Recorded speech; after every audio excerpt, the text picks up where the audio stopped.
I'm sorry. Good evening. Good evening. Forgot to record. So I wanted to ask if anybody had any questions. Shannon had a question. So this question says a school play costs $1,200 to produce. If tickets sold for $5 each, the profit P made on the play by selling X tickets is given by the equation shown, which is no equation shown, so I got to fix that one. But what is the slope of the line representing this equation? You still can answer it, but it should be so my question is, what's profit? So in order to do this problem, you must know what profit is. Otherwise, you can't do this problem. What is profit? A gain. A gain. But how do you figure out what profit is? You have to multiply it, I guess, to get to see a gain. So for example, if I sold t-shirts and I sold $100 worth of t-shirts, right? But it cost me $60 to buy the t-shirts. What's my profit? $40. How did you get that $40?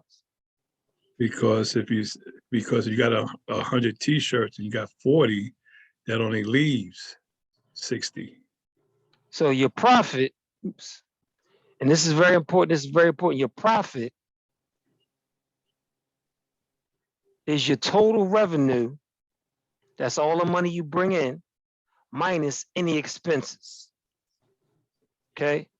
So now there's more expenses than just buying the t-shirts. You got to make the t-shirts and all that. But I just did a simple example. So that's the first thing you got to remember. So it had told you the expenses right there, $1,200. So that's your expenses. That's how much it costs to produce. Tickets sold for $5 each. That's your revenue. That's how much money you bringing in, right? So your profit, P, is equal to your total revenue, 5 times the number of tickets you're buying, minus 1,200.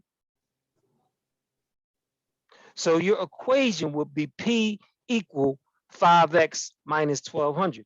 All they are asking is what's the slope. So what you got to remember is y equal mx plus b. So the slope is 5.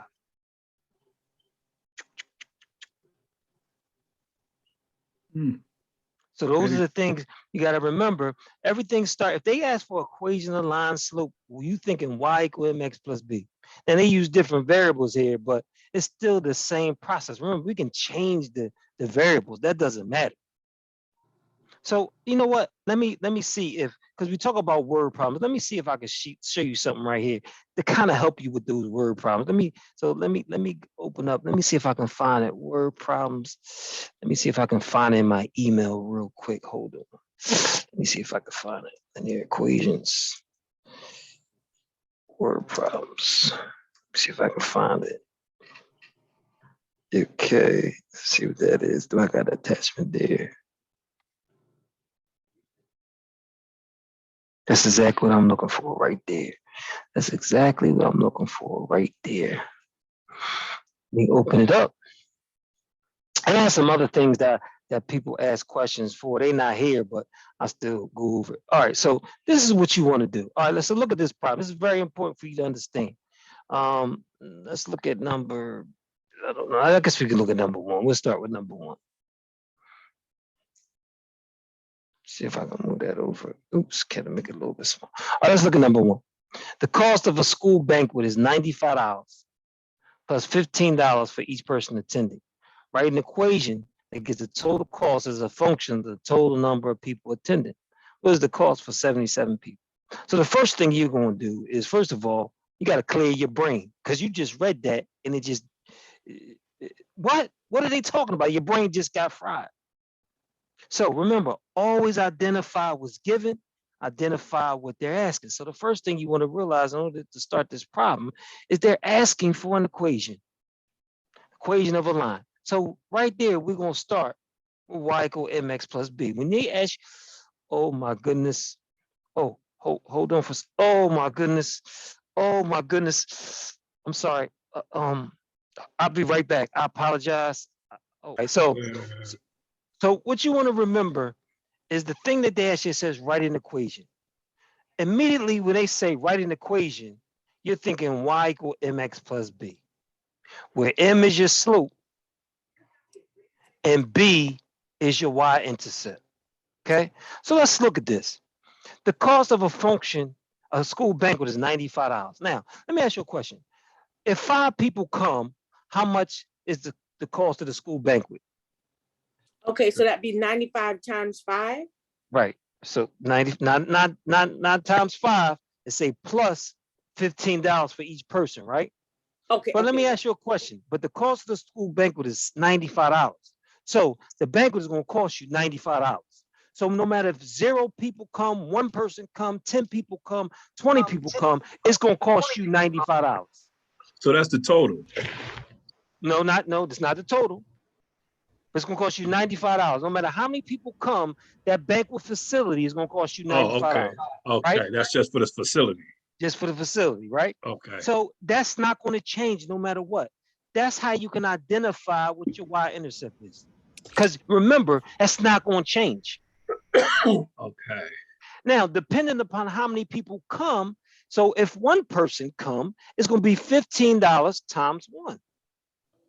If 2 people come, it's going to be 15 times 2, so forth and so on. That's variable, that's going to change.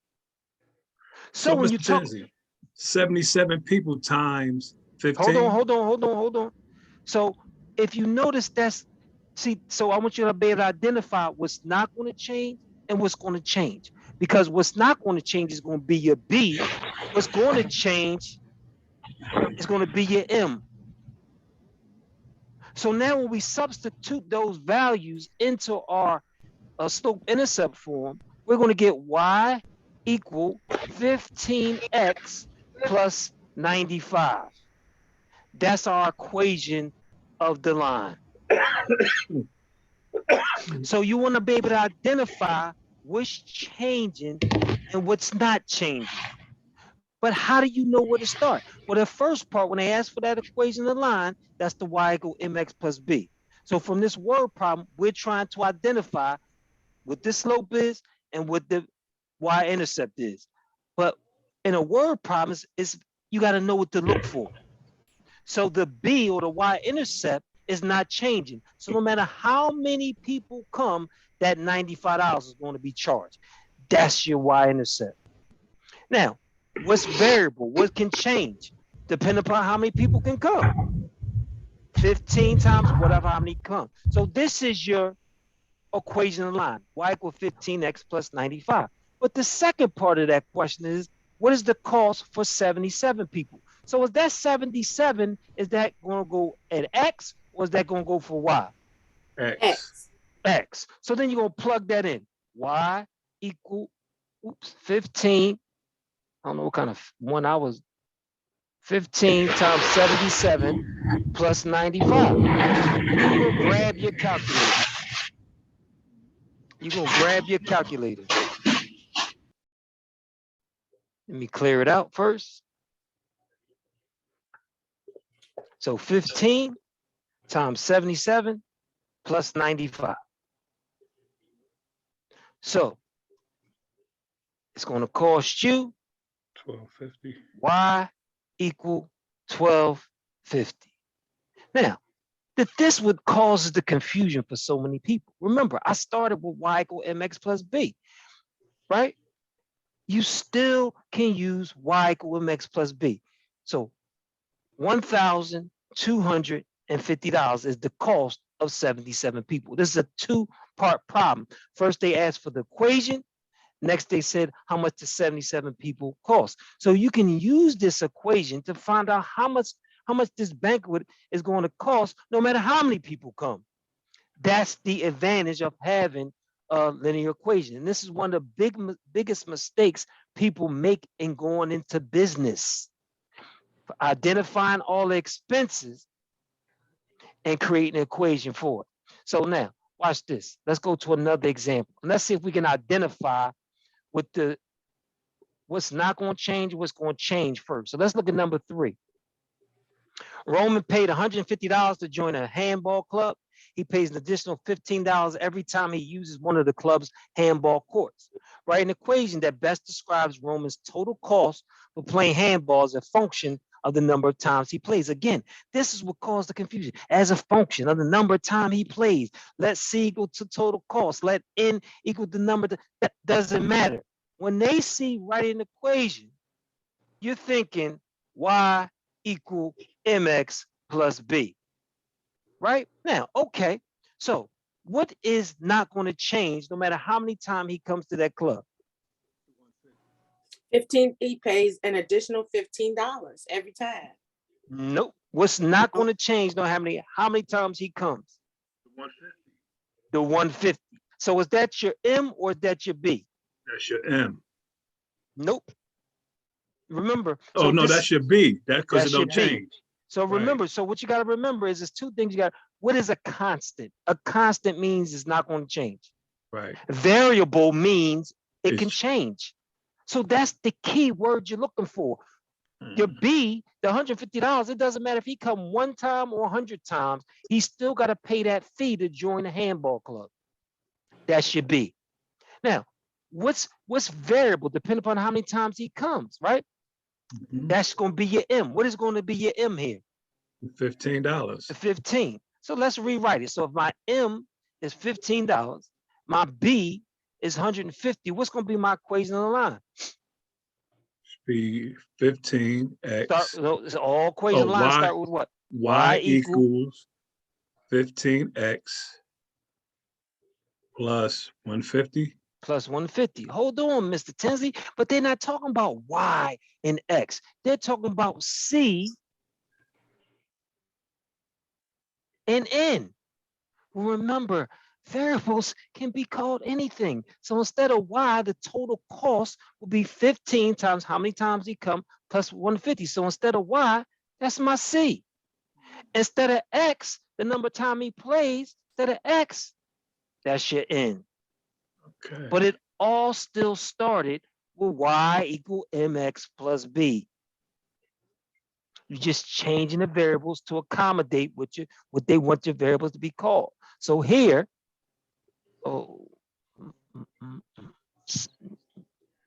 why is it not saving here? Trying to save this. There we go. So the equation of the line is C equal 15N plus 150. Okay, identify what's constant, what's not going to change, and identify what's variable and what's going to change, and you can identify the equation of the line. You're going to listen, many of your equations are probably 7 to 10 questions on this exam. You have to be ready for those. So let me clear this. Let's try number 4. Let's look at number 4. A sunflower in Julia Rosario's garden. I can't see it. You can't see it? No, I see you. How about now? Good. Okay. A sunflower in Julia Rosario's garden was 12 centimeters tall when it was first planted. Since then, it has grown approximately 0.6 centimeters per day. Write an equation expressing the sunflower's height, h, in terms of the number of days since it was planted. So again, they want an equation of the line. So first of all, I'm thinking Y equal MX plus B. Okay, so when I look at this, they give me some numbers here. What's not going to change? And what's changing? 12 centimeters. Is that my B or my M? That's your B. That's my B. What's changing? The 0.6 centimeters per day. It's giving you the language. It's changing 0.6 every day. That's changing. That's variable. That gets you M. So what's going to be my equation of the line? It's going to be Y equals 12 plus Okay, remember Y X, equal MX plus Y, B. right, X, 12X. Nope. Y equals 12X. Nope. No? What did we say? Okay, what did you say was not changing? You said your Oh, the B 12 centimeters. was 12. Right. You said your M was 0.6. Right. So all we're doing is substituting that M right there. We're You're substituting that B right there. Okay. Okay, that's right. That's right. So what's Okay. my equation in the line? Y equals 0.6 X plus 12 centimeters. Now, they didn't use Y and X. They use H and D. So now it's going to change. My total height is going to be H equal 0.6 D plus 12. Oh, That will be your final equation because they specifically told you what variables they want you to use, H and D. So the equation of that line will be H equal 0.6 D plus 12. okay, let's do some more. Okay, let's do some more. I did have, so let me clear that. Again, this time, identify what's constant, identify what's variable. So let's look at this again. Let's look at number 5. Billy plans to paint baskets. The paint costs $14.50. The baskets cost $7.25 each. Write an equation that gives the total cost as a function of the number of baskets made. But the second part of this is determine the cost of the 4 baskets. So write an equation. So what am I thinking again? If it says write an equation, what am I thinking again? Y mx plus b.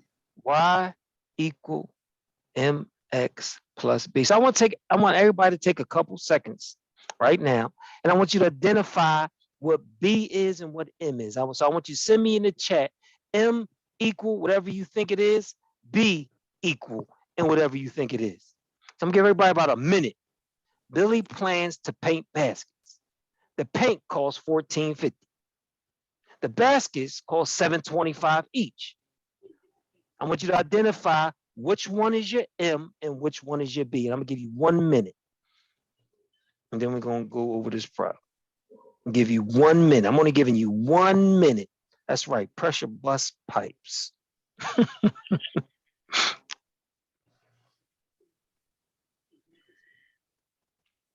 Identify what's changing and what is not.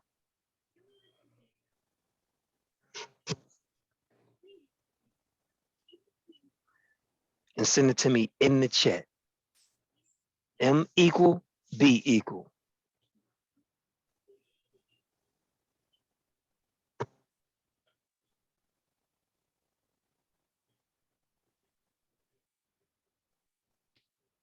So you come through. Send it to me in the chat.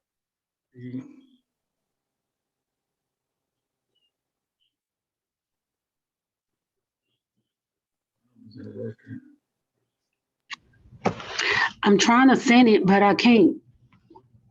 Once you type it in, just change it to, hit the drop down arrow to change my name and press enter.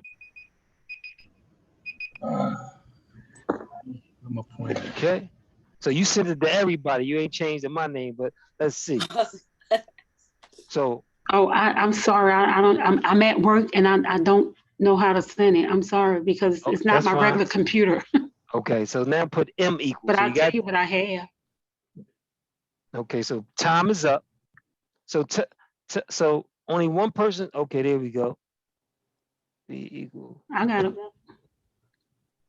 Okay. All right.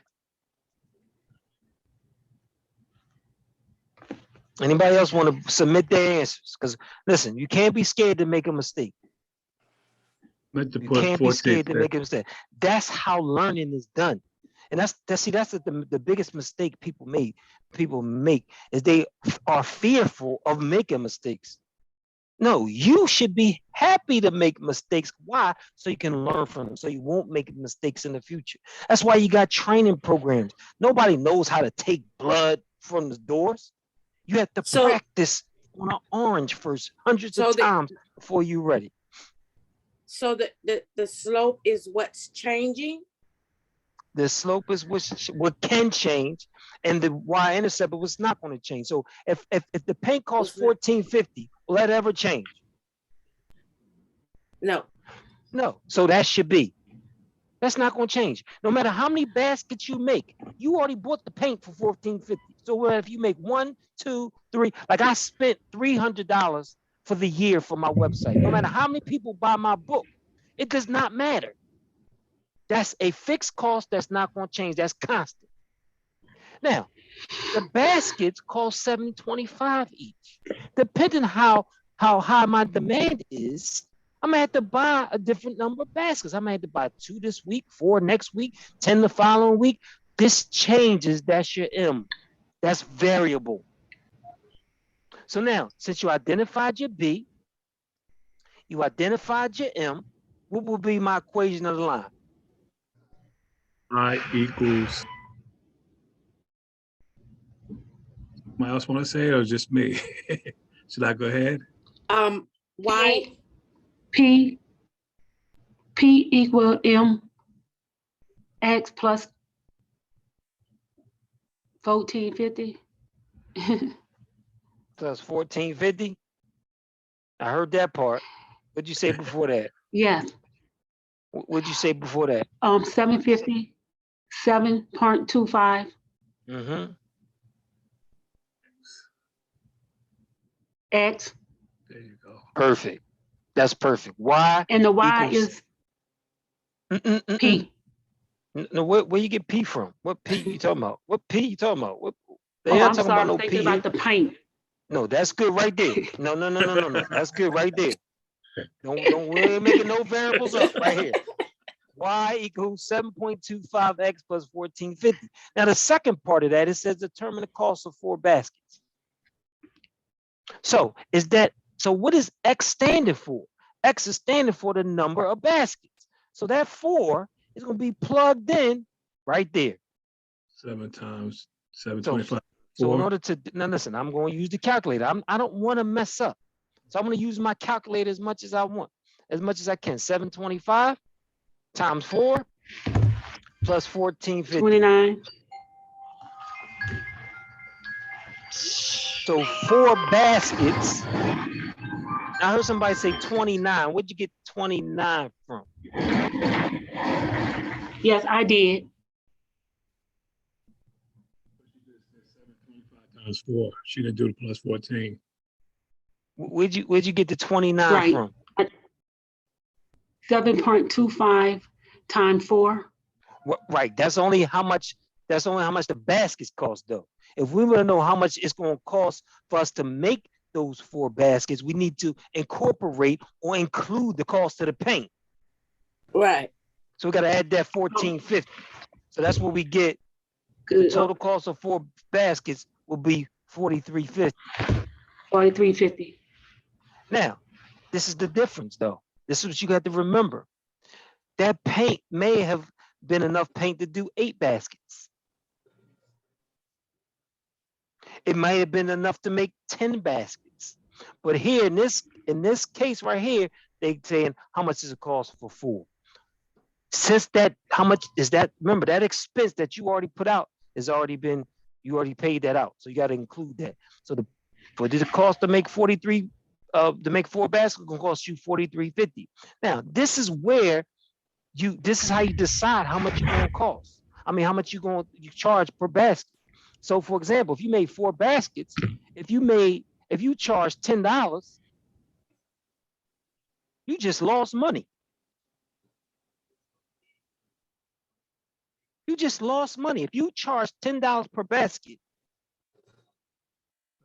and you sold 4 baskets, you would only make $40. You would lose money. This is the biggest mistake I see with small businesses, that they don't do their expenses right and set it up correctly to incorporate their expenses with changes. Because now, okay, 4 baskets cost me $43.50. Now, if I charge $15 per basket, I would make $60. Is that my profit? No, it is not. Your profit is 60 minus 43.50, which is what, 1750, 1650. 1650 profit. That's not a profit, huh? Okay, that's not really a lot. No. Okay, so those are things you have to incorporate in business. And these are stuff, this is real life math. This is how people use this type of, to use linear equations in real life. So let's look at the next one. Let's see if we can figure this one out. And then I do want to get to scale and proportions too. Let's look at this one. Oh my goodness, a lot of people misunderstood or get this one wrong. But I want to make sure, remember, math is built on the previous concepts. Let's look at it. A real estate sales agent receives a salary of $250 per week plus a commission of 2% of sales. Write an equation that gives the weekly income Y in terms of sales X. So again, identify what's given, salary of $250 per week plus a commission of 2% of sales. Write an equation. That's what they want. So I'm thinking Y equal MX plus B. Now, I don't have to change anything because they already said weekly income Y in terms of sale X. They already told you what the variables stand for. So now we just need to identify what our B is and what our slope is. So which one is what's not going to change no matter what? No matter how much we sell. The 250. The 250, that's not going to change. Therefore, that's my Y-intercept. Now, my sales can change. Why? Because my commission will change because depending upon how much I sell, depending upon how much I'm going to make. So if I sell $100 and 2% of $100 is only $2. If I sell 500, I'm going to make more money. So that's what I mean. That can change. That's variable. Now, okay, so what's my slope going to be?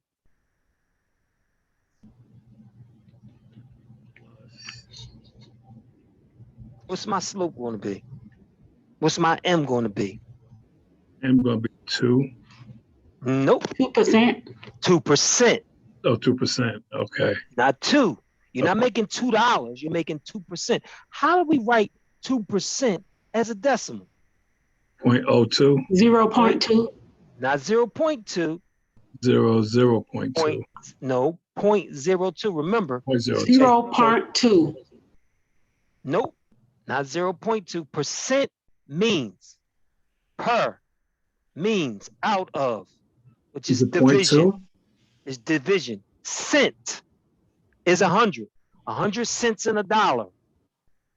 A centipede has 100 legs. A century is 100 years. 0.2. So percent means out of 100. So 85% is 85 out of 100. 2% is 2 out of 100. You should know decimal places. That's my tenths. That's my hundredths place. 0, 2. You should know 0.2 is not 200ths. That's 2/10. And that's where people make these small mistakes. You have to know your place value. Okay, so 2% is 0.02. So what would my equation of the line be? What would my equation of the line be? Y equals 250. Nope. 2. Y equals 0.02x plus 250. Exactly.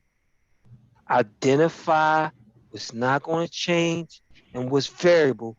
That will identify your y-intercept and your slope. 0.02x plus 250. Okay. Now I'm gonna send this worksheet with you. With the video tonight. Thank you. Also, what I wanted to go over, I saw a lot of problems with this. Scale, doing scale problems. So I got 3 examples here. And I just want to see, ratio and proportions are going to be at least 3 to 4 problems in your exam. Because ratio and proportions can be done with slope. It could be done with scale. It could be done. So I want to show several examples of where you might see where you can use ratio and proportions, because that's the difference. People know how to do the computation, but then when they get a word problem, they don't know what to do. So let's identify this. Let's see. On a map of Florida, the distance between Coral Springs and Fort Lauderdale is about 4.1 centimeters. The scale on the map is 1 centimeter is 4.5 kilometers. What is the actual distance? Now, in America, we use miles. I don't know where this kilometers came from, but anyway, that's fine. It's fine. It's okay. So how would we even start a problem like this? How would we even start a problem like this? You always start the same place. Identify what's given. Identify what they want to know. Always. That's where you start every single problem. So what do we know, or what's given to us? Centimeters, 4.1. 1 centimeter equals 4.5 kilometer. 1 centimeter is equal to 4.5 kilometers. Anything else given to us? Yeah, the Yeah, distance. time 4.1. The distance between Coral Springs and Fort Lauderdale is 4.1 centimeters. What do they want to know? Actual They distance. want to know what's the actual distance. They want to know the actual distance. So I'm sorry, I don't know where to start this problem. Can anybody help me? How do I know when to start this problem? Multiply. Not yet. Multiply. Multiply what? 4.5 times 4.1. Okay, why did you say 4.5 times 4.1? Because for 1 centimeter is 4.5 kilometers. Okay. So 4.5 kilometers is a centimeter, and the distance is 4.1. You're 100% right. So You're 100% Right. right.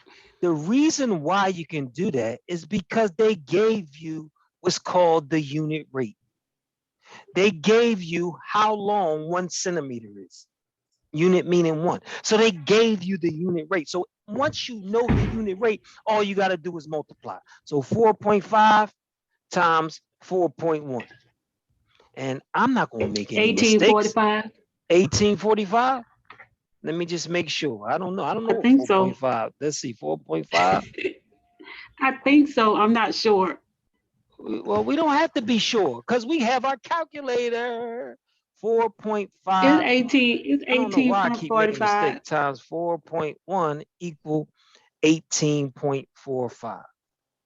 So 18.45 kilometers. Now, I'm going to throw a spin on you because this is what most people can do that problem. I'm going to throw a spin on you. Watch this. And this is where you got to fully understand what a ratio and proportion actually is. So I'm going to throw a spin. I'm not going to say 1 centimeter is 4.5 kilometers. I'm going to say 0.75 centimeters is equal to 4.5 kilometers. Now, tell me the answer to that problem now. I changed it. So I didn't give you the unit rate yet. I didn't give you the unit rate. I didn't say how much 1 centimeter is. What I'm telling you now is 0.75 centimeters equal 4.5 kilometers. How would you solve this problem? Would you divide that? Divide what? 4.5 into 1.7. I mean, 4.5 is in 0.75. So now you give me a different way to do it now. We just multiply, right? This is what I want you to understand. Watch this. Again, when they're comparing two numbers, okay, that's what a ratio is. It's a comparison of two numbers. So in the first case, when we had 1 centimeter, it's 4.5 kilometers for every 1 centimeter. So if you understand the process of how to do it, equal 4.1 centimeters. So kilometers is on top, centimeters is on the bottom. So since 4.1 centimeters, I want to have like on both parts of the equation. So on the bottom here, I'm going to have 4.1 centimeters. This is my unknown. So now watch this. Remember, there are 3 ways you can solve a proportion: equivalent fractions, unit rate, and cross multiplication. Since we already know the unit rate, 4.5 kilometers for every centimeter, all we had to do is multiply 4.5 times 4.1. That's what we just did. But now I changed it. So what you have to understand, you still set up your ratio 4.5 kilometers for every 0.75 centimeters. We're going to set it up the same way. X over 4.1 centimeters, because we want kilometers to kilometers, centimeters to centimeters. Now, how do we solve this? Equivalent fractions. Well, I can't Multiply, divide. multiply and divide. So we're going to multiply. So we're going to multiply 4.5 times 4.1 and divide by 0.75. If we want to see how this would look algebraically, it'd be 0.7, remember, cross multiply. 0.75x is equal to 4.5 times 4.1. In order to get x by itself, this is a one-step algebraic equation. In order to get x by itself, we must divide by 0.75. If we do on one side, do on the other. So x is equal to 4.5 times 4.1 divided by 0.75. What I can tell you, whoever just said that 4.5 times 4.1 divided by 0.75 must have been using my ebook, because that's the quick way to do it. I showed you a quick way. So whoever said that they must have went through my ebook and they understood that's the easy way to do it with your calculator. That way it's a 30-second problem. But to solve this algebraically, you would cross multiply. 0.75 times x is equal to 4.5 times 4.1. And whatever that is on my calculator, again, I'm going to grab my calculator. Let me save this first. And let me grab my calculator. And then I'm going, my goodness, grab my calculator. We're going to hit ND, 4.5 times 4.1 divided by 0.75. It's 24.6. Okay. This is, you must have a conceptual understanding of what a ratio and how to solve proportions are. Because on the GED, they're not going to give you 1 centimeter equal 4.5 kilometers. They're going to give you 0.5 centimeters or 0.75 centimeters or 1.5 centimeters. So if you're not ready and understand how to solve it, then you're going to be in trouble. For example, let me show you right here, the study guide. Where are you? There we go. There we go. That's the example I'm looking for right there. A scale drawing uses a scale of 0.25 inches equal 2 feet. What is the length in inches of a line on the scale drawing that represents the actual length of 5 feet? What you must be able to do is identify that they gave you a ratio. They compared two things. Once you identify that as a ratio, you write that down. 0.5 is the 2 feet. Mr. Tiffy, it doesn't matter what order you put it in. No, it does not. I could put 2 over 0.5. As long as you understand, this is my inches, this is my feet, this is my feet, this is my inches. So on the other side of that equal sign, you must assign it accordingly. 5 feet. So on the first one, my feet must go on the bottom, because on both sides of the equal sign, you must have the same thing. So on the second version, I must have 5 feet on the top. That's my unknown. That's my unknown. Doesn't matter how you set it up, as long as it's the same way on both sides of the equal. Now, watch this. I'm going to use cross multiplication. Okay. I'm going to use my variable first. 2x is equal to 5 times 0.5. So I'm going to get 2x is equal to 2.5. I'm going to divide both sides by 2. I get x equal 1.25. Mr. Tiffany, let's just try the other way. I'm gonna multiply the term with my variable first. 2x equal 5 times 0.5. I got the same exact thing. Divide both sides by 2. You get x equal 2.5 divided by 2. X equal 1.25. It does not matter, but you have to be able to identify what a ratio is and how to set up a proportion, like terms on both sides of the equal sign. I guarantee you, ratio and proportion, you're gonna have 3 to 4 problems. You must be prepared. You must be prepared. Okay, Mr. Tinsley, but you know what? I understand that. But they may give you something like this. Look at this problem. Let's look at this problem. Ann owns an art supply store. But what did Mr. Tinsley tell me? Mr. Tinsley told me, read the question first. You're going to hear me while you're taking this exam. Read the question first so you know what you're looking for. Okay, I'm going to read the question first. An artist wants to paint a canvas based on a photograph that measures 4 inches by 5 inches. Based on the canvas price that listed in the table, the artist could use canvases at which prices to make a painting that is proportional to the photograph. They're giving you a clue. They're telling you what they want.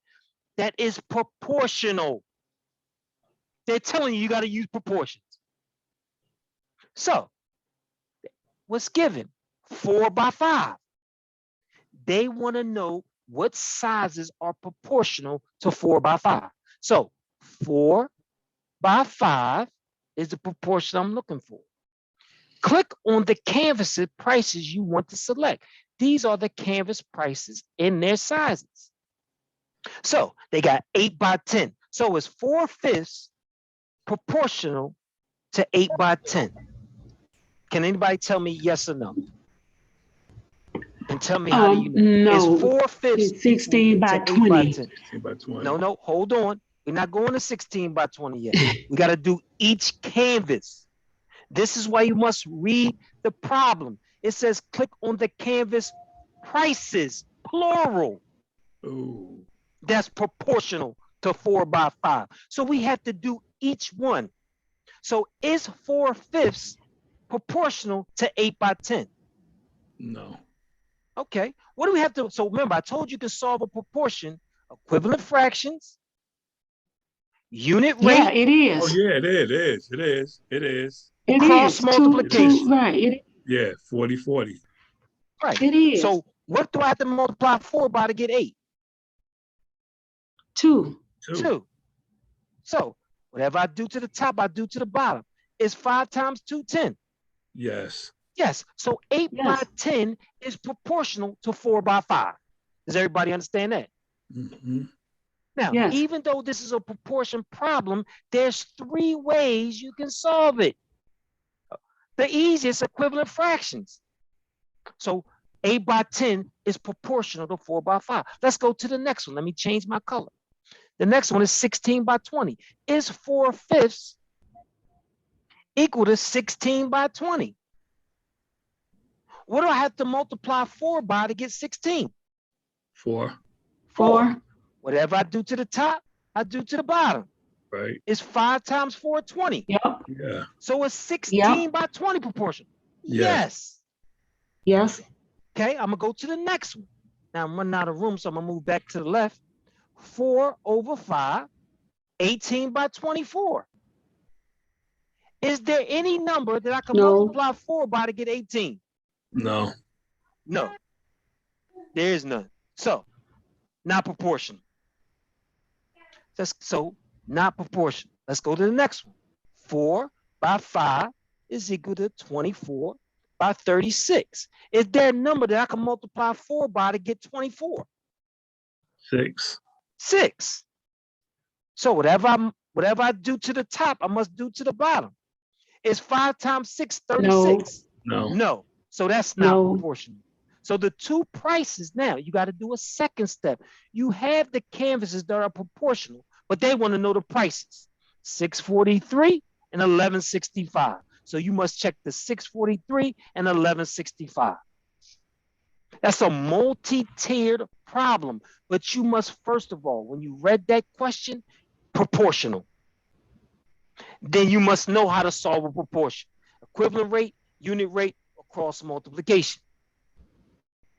What do I mean by that? Let me show you what I mean. Let's set it up.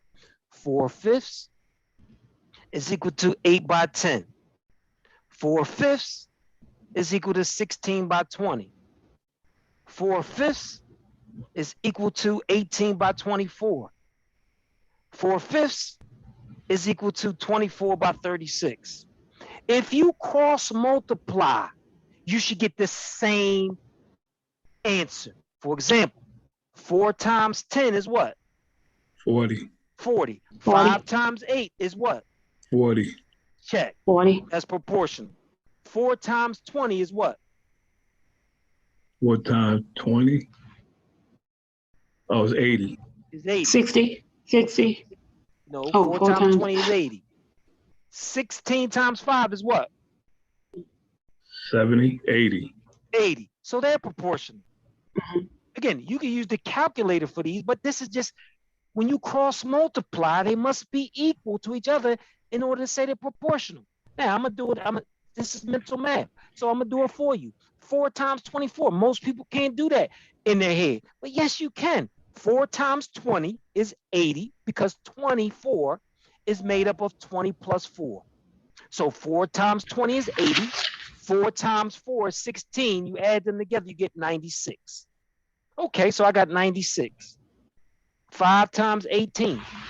5 times 10 is 50. 5 times 8 is 40. That's 90. They are not proportional, no, because you didn't get the same thing. Same thing here. 5 times 24. 5 times 20 is 100. 5 times 4 is 20. That's 120.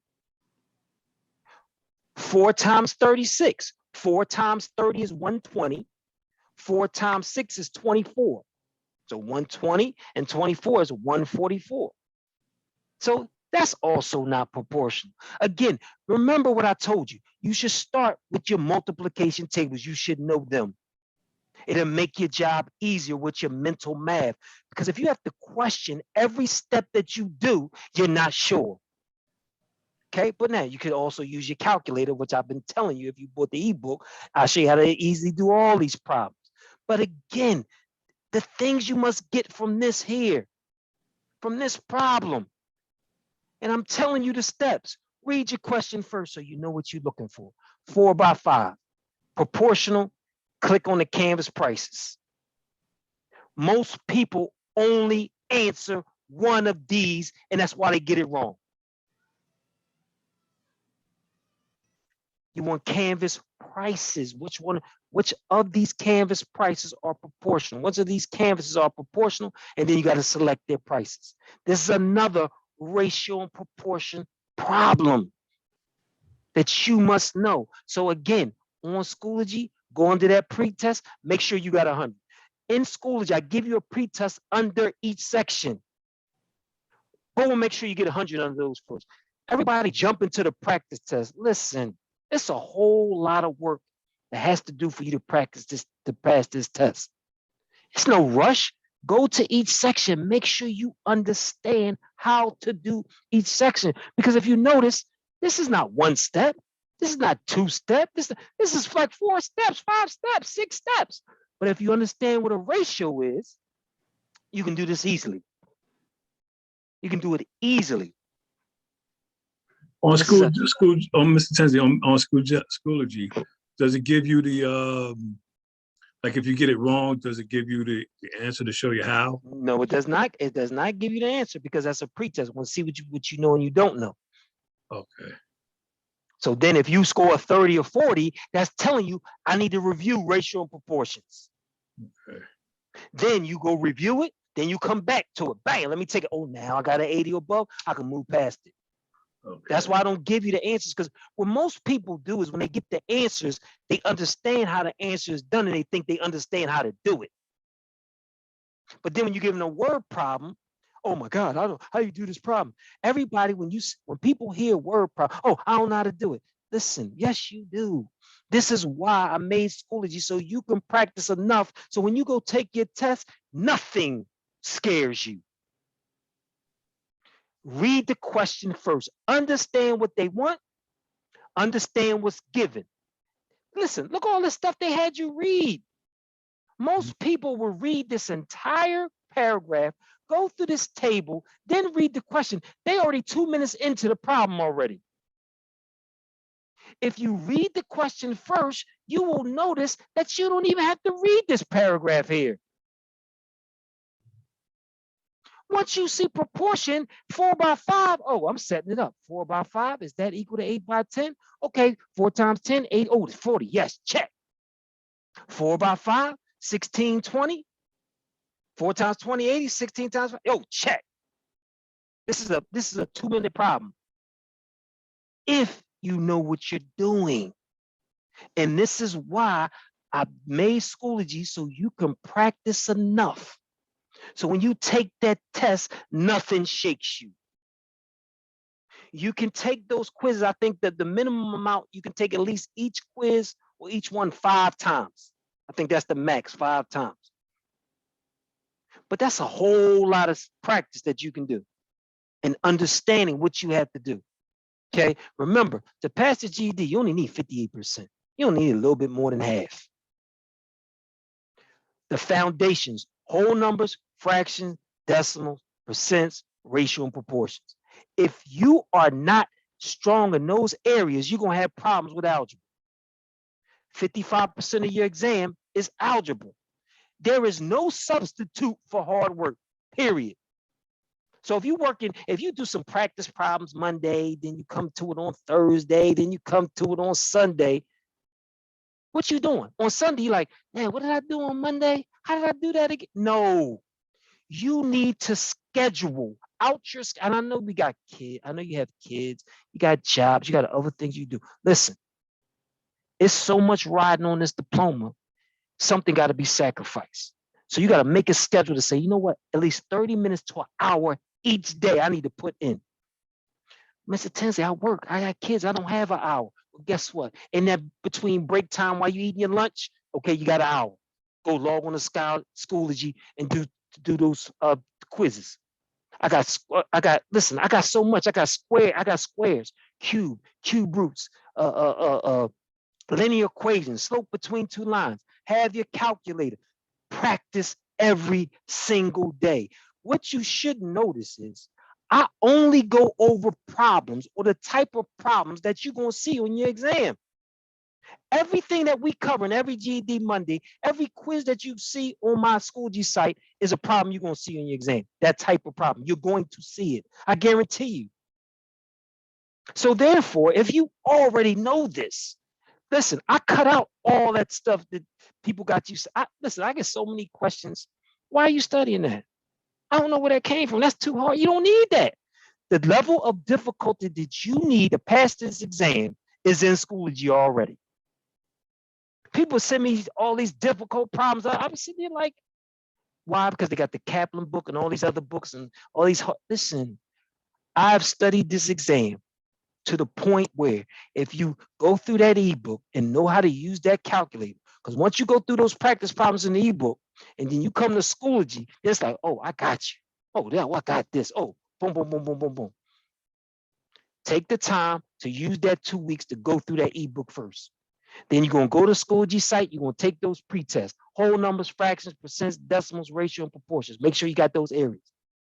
Then you move to your algebra, 1-step, 2-step, distributed property, combining like terms. Then linear equations. I've told you in the ebook how to do any problem they're going to give you on linear equations, which is 7 to 10 problems. So 7 to 10 problems, that's a quarter of your exam that I'm showing you how to do. You only need 58%.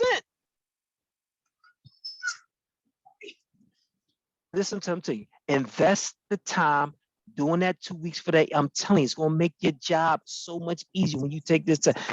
I just posted on the site. On the site. Let me stop recording right now. Hold on. Let me stop.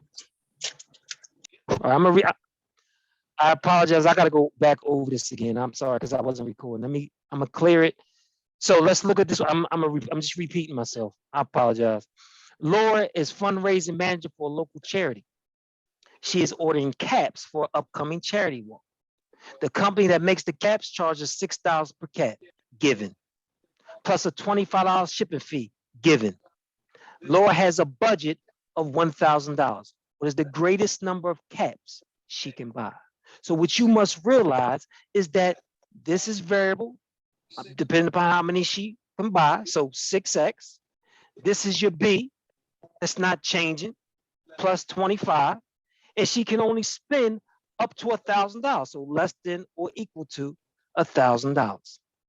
So we subtract 25. This is a two-step algebraic. It's just two steps. Subtract 25, we get 6x is less than or equal to 975. Again, I'm gonna grab my calculator. I don't want to make any mistakes. So 975, I need to divide both sides by 6 in order to solve for x. And I get 162.5. What you have to realize here is that you can't buy 162 and a half caps. This inequality is telling you you have enough money to buy 162 and a half. Therefore, the amount you can buy is 162. The biggest mistake most people will do is they will round this number off to 163 and think that, no, you have enough money to buy 162 and a half caps. So therefore, you only can buy 162. 163 is not the right answer. What people don't realize is this is basically an inequality or an equation. Even if you would set that equal to 1,000, you still would have got 162.5. Because what are they asking? The greatest number of caps. You cannot buy 163, you can't buy 166, you can't buy 167. Now, Mr. Tinsley, all this algebraic work. Okay, watch this. 6. Now, I'm gonna grab my calculator. Watch this.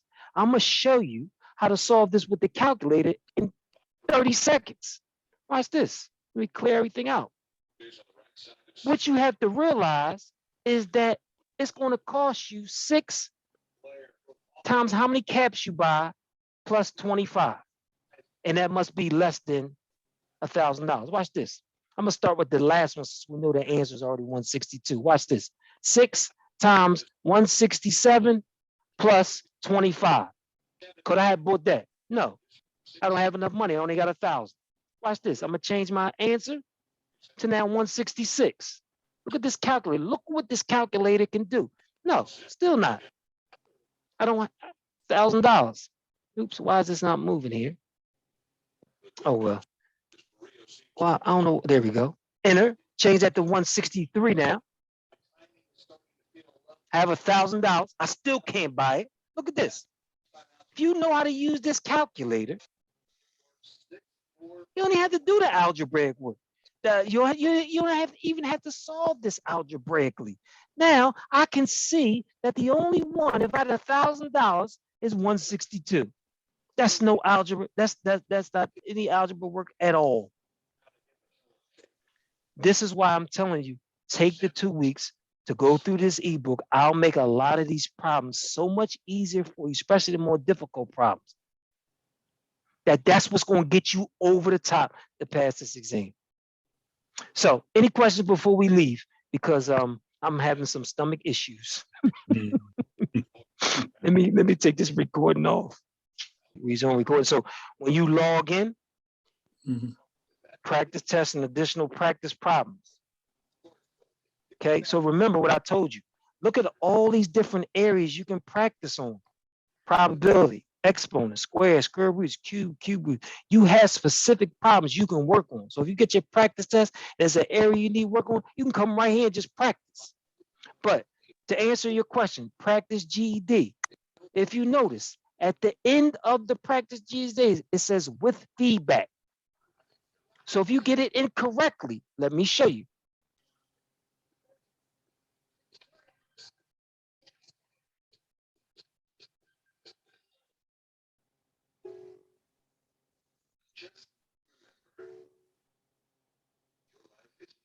My school she's acting up. So let me show you. Y'all won't see this until you get it incorrect. But if you get it incorrect, it'll break it down. Mm. It'll tell you distribute the 12 first, you get 12A plus 12B. Distribute the 4 next. 4 times 2A give 8A. 4 times minus B is minus 4B. Distribute the minus 6, you get minus 6A minus 12B. Combine like terms. 12A plus 8A minus 6A is 14A. 12B minus 4B minus 12B is minus 4B. So your answer is 14A minus 4B. So each question, then check it out. Then I made videos for each one. So after you get it wrong, you can watch a video. And I broke it down. I included video feedback so you can see me do the problem. Hey, Now, none of these videos are on the YouTube channel. So you have to specifically answer and go to the feedback test, and then I'll walk you through. So I'll walk you through how to do it. Look at that.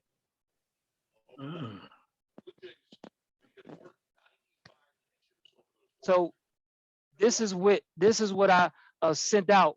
This is a test run. I wanted to see how effective it was, so people are able to do that. Okay. okay. All right. So let me stop the sharing. Let me stop the recording.